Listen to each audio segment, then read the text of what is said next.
Becca, my mother-in-law's voice grated against my patience like nails on a chalkboard.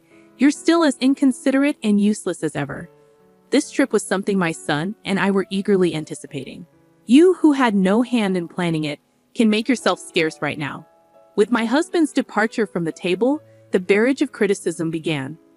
We were embarking on an overseas adventure that Jack had tasked me with organizing. Her relentless reproach left me little choice but to retreat.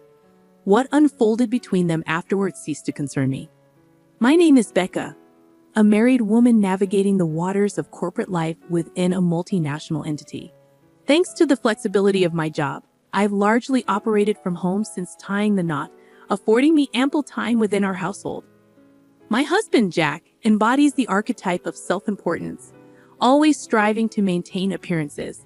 He's a lavish spender, contributing naught to our domestic finances. Initially imperceptible during courtship, his true colors gradually surfaced post-marriage. His mother revels in extolling her son's virtues. While maternal adoration is commonplace, her brand borders on the fanatical. I anticipated some level of maternal bias and was prepared to endure it, but her unyielding demeanor and disregard for dissenting views, even from her husband, are remarkable. She harbors a palpable disdain for me, punctuating every encounter with cutting remarks. She takes particular umbrage with my reliance on my husband's earnings. "You're young. Get a real job," she chides incessantly. Despite clarifying my professional commitment post-marriage and the nature of my remote work, she dismisses it as inconsequential. To her, working from home equates to idleness, presuming I fritter away time gaming. Apparently, I'm a negligent wife, relegated to the realm of virtual distractions despite my domestic station.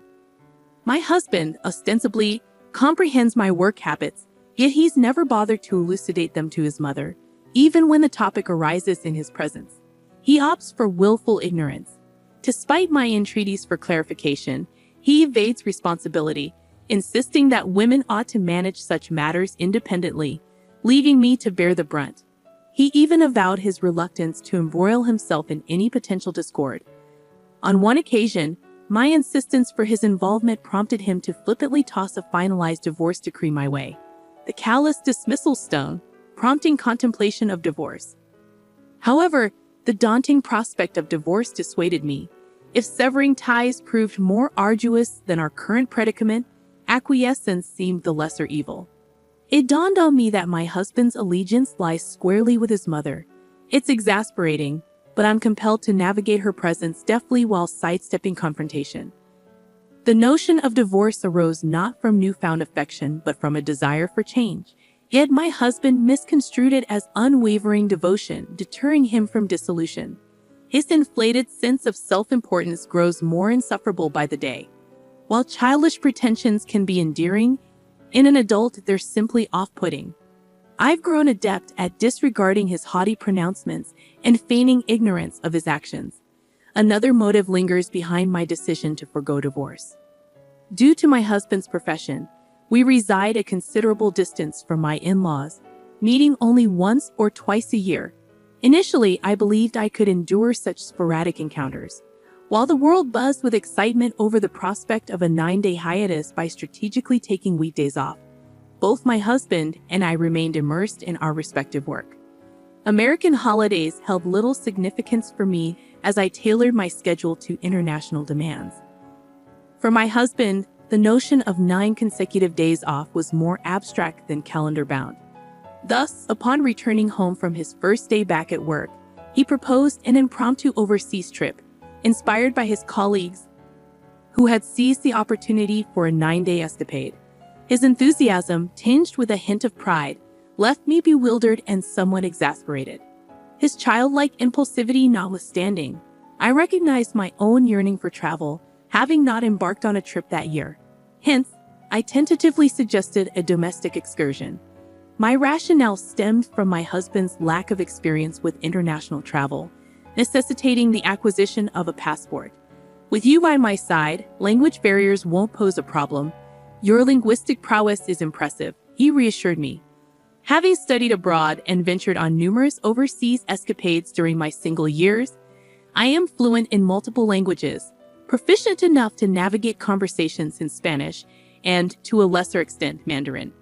Inspired by my mother's newfound fascination with Korean dramas, I even dabbled in learning Korean alongside her. However, my proficiency remains somewhat shaky due to limited practice. While I may surpass my husband in linguistic ability, obtaining passports is no small feat, even with my language skills. I quietly proceeded with the reservations, as per my husband's instructions, while also taking on the additional task of applying for passports, booking flights, and arranging hotel accommodations. Despite the considerable effort involved, I remained committed to executing my plan flawlessly, patiently fulfilling my husband's every request to craft the perfect itinerary. On the day of our overseas journey, my mother-in-law, blissfully unaware of the behind-the-scenes effort, gleefully remarked, "Just as I expected from my son, it's a lavish trip abroad. We're flying business class, aren't we?" Given my husband's penchant for self-promotion, I could envision him affirming her assumptions, boasting about his role in orchestrating the trip. In reality, however, I bore the brunt of the arrangements while my husband remained inert, leaving everything to me. To compound matters, both of them, with scant airport experience, wandered aimlessly as I navigated the procedures alone. Even as boarding time approached and I frantically searched for them, they showed little concern, instead attributing any inconvenience to my supposed desire to abandon them for personal amusement. The airport staff, noticing the chaos, offered to make a public announcement on my behalf, only to be met with blame from my husband and mother-in-law for not keeping them informed of the boarding gate. Despite the commotion, their lack of remorse was palpable as they insinuated that I had intended to leave them behind. Throughout the flight, they maintained relative tranquility, yet each summoning of a flight attendant proved to be both irksome and embarrassing. Several hours later, we finally touched down in our destination country, having completed the requisite immigration formalities and other procedures.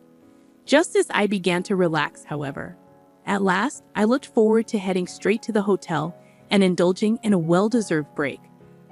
However, my husband abruptly turned pale and muttered, "I need to use the restroom," before thrusting his luggage into my hands and darting off.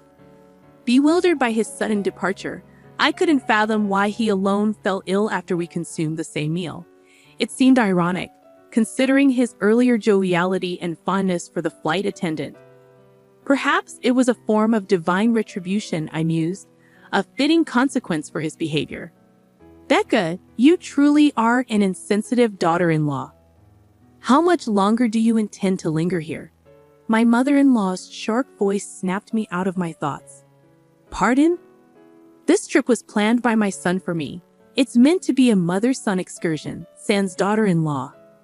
You, a non-working opportunist, have no right to enjoy this trip gratis. It's audacious of you to assume otherwise. Leave now." "Are you certain?" "Honestly, I can't say I'll have much fun with your presence here." "I see. That's unfortunate. Very well, I'll depart immediately then." Returning my husband's luggage to my mother-in-law, I kept only my carry-on and turned away from her.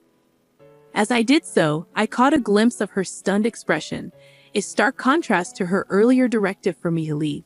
Suppressing a chuckle, I marveled at the irony of her reaction. Meanwhile, my husband's frequent trips to the bathroom kept our paths from crossing. Fortunately, I managed to secure a ticket back to America, boarding a flight bound for home. Initially, I had entertained the idea of finding an opportunity to return solo. Had our relationship been more amicable, I might have welcomed the chance to act as a tour guide. However, with that mother and son due, the prospect only filled me with dread and promised no benefit. I can't help but grin at the thought of my husband and mother-in-law, both limited to English, left to navigate without me.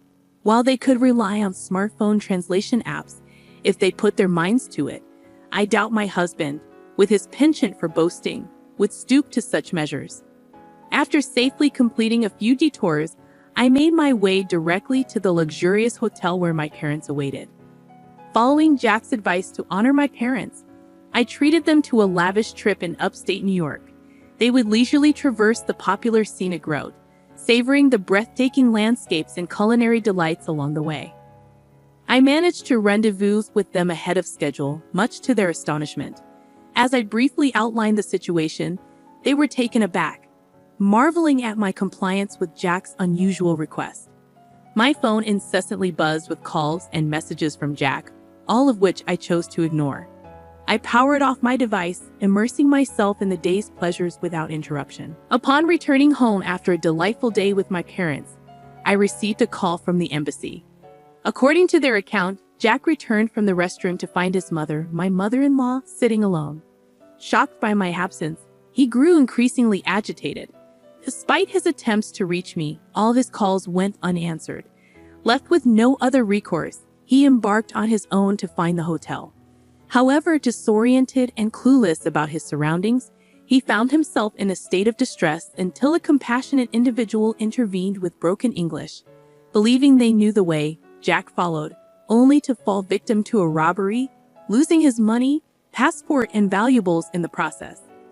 My mother-in-law suffered a similar fate, stripped of her jewelry. Eventually, Jack was discovered stranded on the street, bereft and vulnerable, prompting the police to intervene and refer him to the embassy for assistance. It was through this intervention that he managed to reach out to me. The embassy official requested that I retrieve him, citing his inability to access funds due to his stolen wallet containing his bank cards. However, I found myself questioning why I, a virtual stranger, was being tasked with this responsibility. I clarified that I was no longer associated with the man in question, having retained the divorce papers he had once flippantly tossed at me. While I had initially chosen to forego divorce proceedings due to the anticipated complications, this latest ordeal had pushed me to my breaking point. With divorce papers completed, I wasted no time heading to the hotel immediately upon landing back in the States. To my astonishment, the divorce proceedings proceeded smoothly without any hitches. I had already secured a new residence, with the lease signed alongside my travel arrangements. The thought of using the furniture once shared with Jack repulsed me, prompting me to opt for all new furnishings in my fresh abode. Consequently, I packed for both my trip and the impending move simultaneously. All that remained were my work essentials and cherished wardrobe items to transport to the new place. I arranged for the remainder of my belongings to be shipped by courier at a specified date and time. With no further inquiries from embassy staff, our conversation concluded. Later, it transpired that my former mother-in-law had implored my ex-father-in-law's assistance, facilitating the return of my ex-husband Jack and ex-mother-in-law to the States. However, Jack, still seething with anger, reached out to me. "You abandoned me, divorcing me without my knowledge," he accused, his voice laden with indignation. "No, I merely followed your mother's directive to depart. If you have grievances, address them with her. And do consider the business class flight I arranged for your return as my parting gesture," I retorted calmly.